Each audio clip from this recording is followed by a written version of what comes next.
Hello everyone, Max here with Fiction Rant to share the results of the last month and a half of community polling with everyone. That's right, we finally get to see what all of you think is the hierarchy of sci-fi fighters, or at least from among the top 10 that I polled everyone about. Also, if you want to support the channel, there's a Ko-fi link in the description. Alright, to start things off, I'm going to give a brief overview of all the contenders. This will be very brief, not meant to be exhaustive. The X-Wing from Star Wars, perhaps the most iconic sci-fi fighter, is from Star Wars, and includes inertial dampers, which allow for insane acceleration and maneuvers without killing the pilot. They also have shields, a hyperdrive, and carry an astromech droid to supplement the capabilities of the pilot, and they're armed with quad blasters and a pair of proton torpedoes.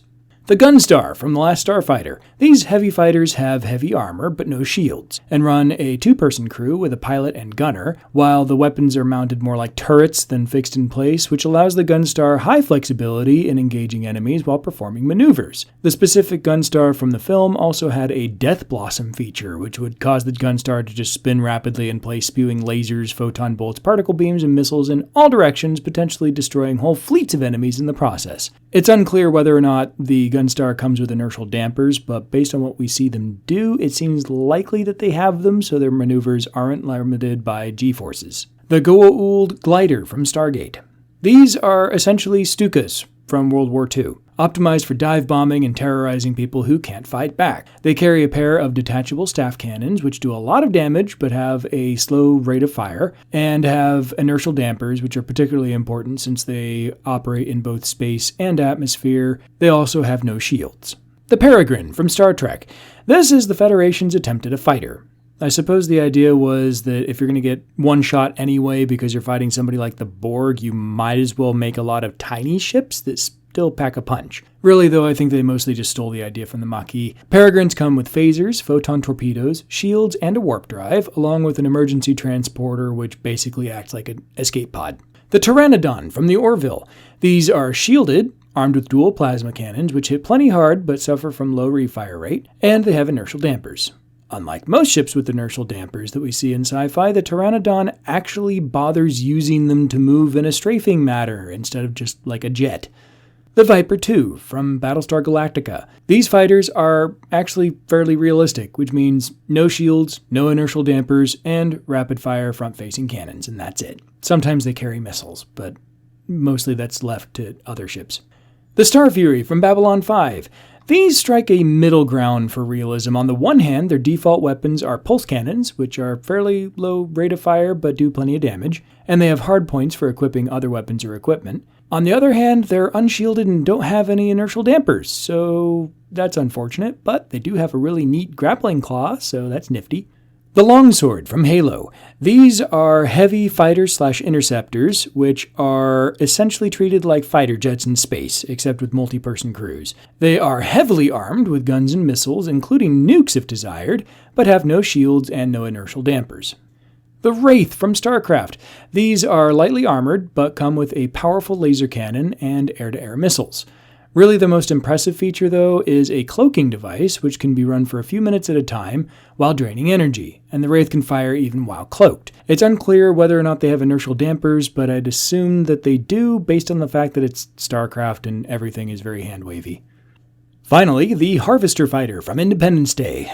These have dual plasma cannons, which have a low refire rate but do a ton of damage on hit. They also apparently have some degree of inertial dampening based on the maneuvers that they're able to pull, not to mention the fact that ramming a cliff didn't immediately kill the pilot. Speaking of which, their main claim to fame is their shield, which renders them nearly impervious to conventional munitions but can be overwhelmed by sufficiently powerful weapons.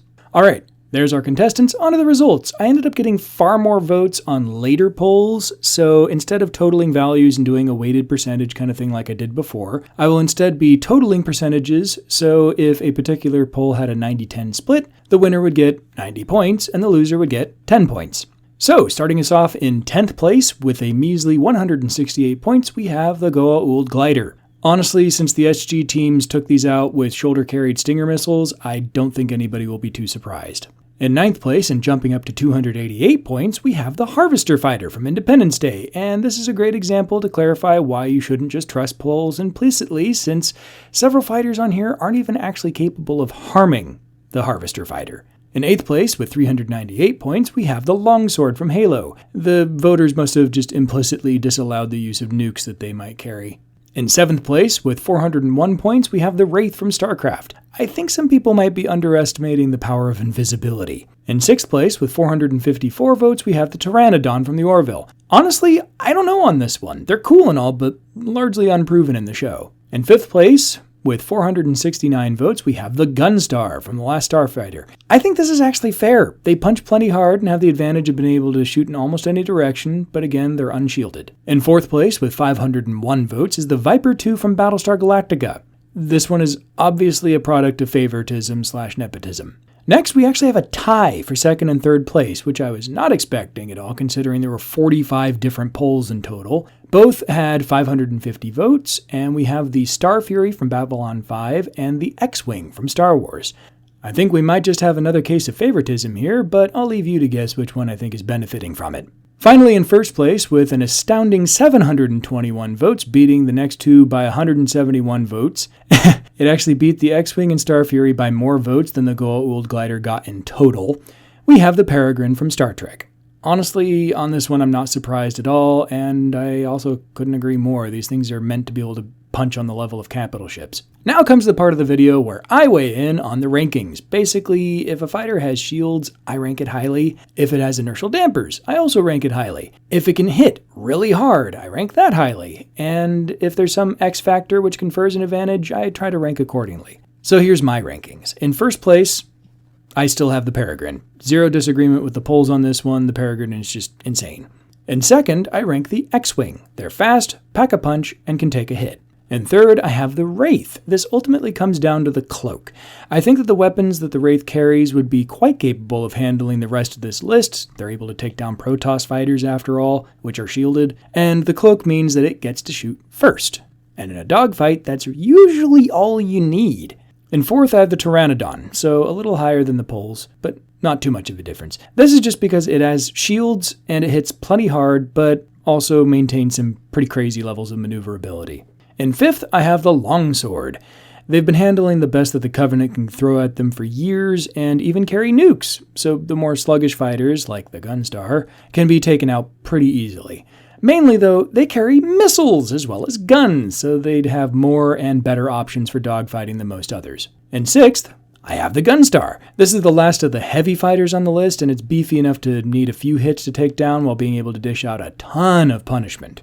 In 7th, I have the Star Fury. They're quick, hit plenty hard, but are pretty delicate. In 8th, I have the Harvester Fighter. Basically, these don't have a ton going for them since everything higher on this list would be capable of just battering down their shields like we saw human fighters do in the Independence Day sequel that must not be named. That said, I think they'd handle the last two just fine and would be basically immune to the weapons of number 9 in particular. Speaking of, in 9th place, I have the Viper 2. I know, I'm sorry, I love it too, but it's using conventional munitions and it can only fire forward and it's very delicate and it doesn't have inertial dampers, so it's not all that quick. It's just outclassed here. Finally, bringing up the rear, we have the Goa'uld glider. The SG teams took one out with a Stinger missile in the pilot of the show. Need I say more?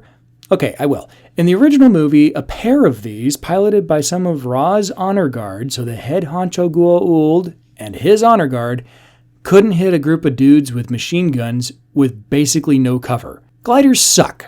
And I totally agree with the community on this one. And there you go, a month and a half of polling later, and we have your thoughts and mine butting heads as usual. Seriously though, this has been fun. Let me know in the comments what other polls I should post.